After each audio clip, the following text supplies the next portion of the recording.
Shalom Bapak Ibu yang terkasih dan diberkati dalam Tuhan Yesus Kristus. Marilah kita bersama-sama merenungkan sabda kebenaran firman Tuhan yang pada saat ini saya sengaja mengambil firman Tuhan bagi kita dari perjanjian baru 1 Yohanes pasalnya yang keempat ayat yang ke-7 sampai yang ke-8. Demikian firman Tuhan. Allah adalah kasih. Saudara-saudaraku yang kekasih, marilah kita saling mengasihi, sebab kasih itu berasal dari Allah, dan setiap orang yang mengasihi lahir dari Allah dan mengenal Allah. Barang siapa tidak mengasihi, ia tidak mengenal Allah, sebab Allah adalah kasih. Bapak Ibu yang dikasihi Tuhan, hari ini saya mengangkat tema khotbah bagi kita yang mengenal Allah, yang mengasihi. Bapak Ibu yang terkasih, apa yang kita pahami dari kata kasih?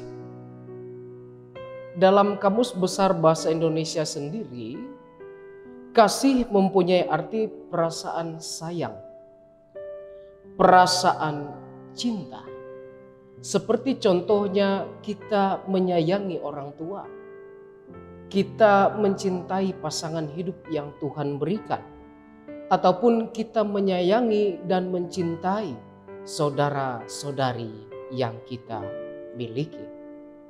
Ketika kita bersama menyimak firman Tuhan hari ini Ibu Bapak, maka kita melihat ternyata kasih itu berasal dari Tuhan Allah.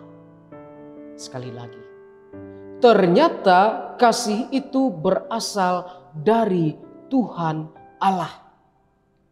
Tuhan Allah lah yang telah menyatakan kasih terlebih dahulu kepada umat manusia. Dan kasih ada dalam dunia ini karena Allah pula yang telah menyatakannya di tengah-tengah dunia. Kemudian ketika kita menyimak teks ini dengan baik, maka kita melihat juga ciri-ciri seseorang yang mengenal Allah adalah mereka yang senantiasa mau menerapkan atau mempraktekkan kasih dalam kehidupan hari lepas hari. Dan dengan jelas juga dikatakan dalam firman Tuhan saat ini, ketika seseorang itu belum mampu menerapkan kasih dalam kehidupannya, artinya ia belum secara penuh mengenal Allah yang adalah kasih itu sendiri. Bapak Ibu yang terkasih dan diberkati dalam Tuhan kita Yesus Kristus, kita adalah bagian umat yang mengenal Allah sebagai kasih. Dan kita adalah bagian umat yang beribadah kepada Tuhan Allah kita. Kita adalah bagian dari umat yang menyembah, yang memuji, memuliakan Tuhan Allah dalam peribadatan kita hari lepas hari. Artinya kita mengenal Dia dan berbakti padanya. Dan sebagai salah satu bentuk bakti dan mengenal kita kepada Allah, maka kita selaku umatnya wajib yang namanya hidup menyatakan kasih di tengah-tengah kehidupan dunia ini. Kasih yang dinyatakan adalah kasih yang tidak terbatas kepada sesama manusia. Kasih yang tidak hanya dibatasi kepada status sosial seseorang. Ketika seseorang mempunyai status sosial yang tinggi, maka terlalu mengasihi orang tersebut dan sebagainya. Tetapi jika status sosial seorang tidak dipandang, atau kaum marginal, lalu kasih kita semakin luntur terhadap orang tersebut.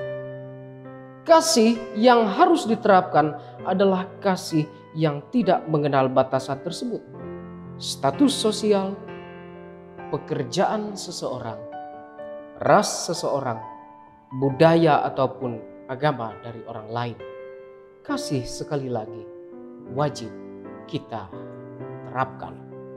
Bapak Ibu yang terkasih dan diberkati di dalam Tuhan Yesus Kristus, kasih kepada sesama inilah yang sekali lagi saya ingatkan, menandakan kita mengenal dan mengasihi Tuhan Allah kita. Jika hidup kita tanpa kasih, artinya seluruh peribadatan kita, seluruh pelayanan kita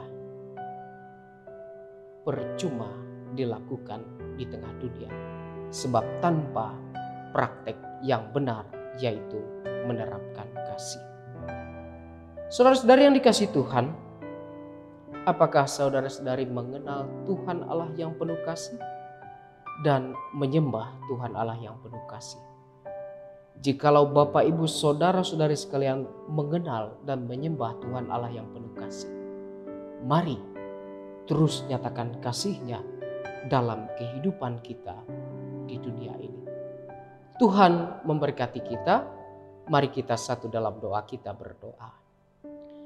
Terima kasih padamu Tuhan Allah yang telah menyatakan kasih bagi kami di tengah-tengah dunia ini.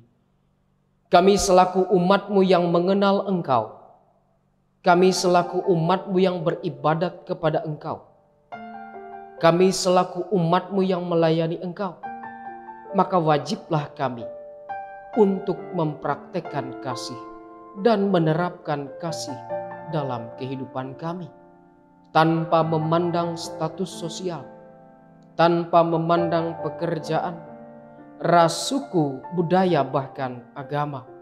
Karena kami dipanggil ke tengah-tengah dunia ini untuk menyatakan kasih yang telah Tuhan Allah nyatakan bagi kami selaku umat Engkau, ya Tuhan Allah. Dan pada kesempatan kali ini, kami serahkan pula kehidupan kami dari waktu ke waktu. Biarlah perlindungan cinta kasih-Mu mengiring kehidupan kami. Karena iringan cinta kasih-Mu lah yang mampu membawa kami kepada keselamatan yang kekal. Inilah doa harapan kami. Kami serahkan pada Engkau, ya Tuhan Yesus Kristus. Amin. Shalom, sampai berjumpa di renungan harian selanjutnya. Tuhan memberkati.